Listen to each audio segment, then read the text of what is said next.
Hey, I'm Gareth from Bokeh, and today we've got something a little bit extra special. Now, you may already be familiar with our used department. We get cool stuff coming through there pretty much all the time, but every now and then we get something a little bit extra special, and that's certainly the case here.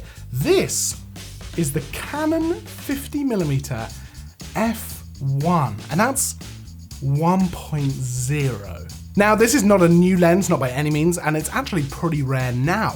It was originally introduced in 1989, and it's the fastest AF lens available in the EF mount. In fact, it's one of the fastest lenses in the world. And to top it off, it's one of Canon's best built 50mm lenses as well. It's a full metal bodied lens with a decent weight to it as well, and it's beautifully constructed. It was actually discontinued in the year 2000 and has been something of a rarity ever since. So this is obviously an older lens, and there's a few things to consider with that as well. So this is a focus by wire lens, and by today's standards it's probably a little bit slow. It's a little bit slow to actually focus in.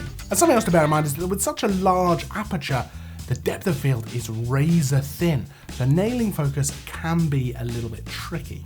Now, this is especially true when shooting portraits, as it's just a bit harder to make sure that the eyes are sharp.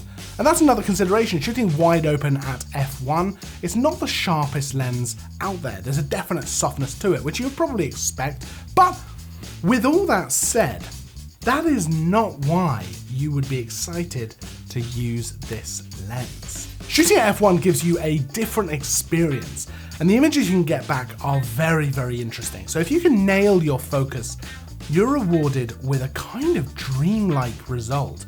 There's such a shallow depth of field, and the fall off to the out of focus areas happens so quickly that you get this kind of ethereal effect.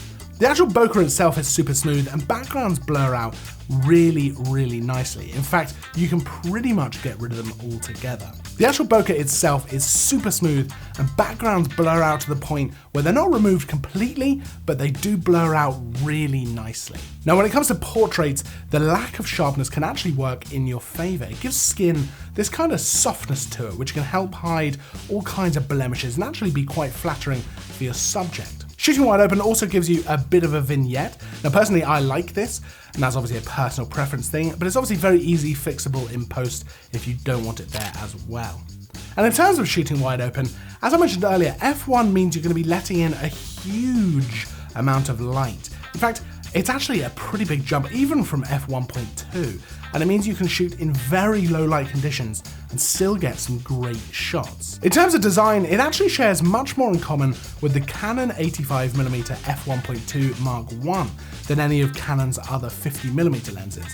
And visually, they are extremely similar, almost identical in fact, with a large front element. And there's no doubt when you feel the 50mm f1, it feels like a premium lens, much like the 85. But even with the weight, just a touch over a kilogram, it still feels well balanced on the camera. Now, I did have it on the 1DX Mark II, which is obviously a pretty big camera to begin with, but even so, it never felt too much.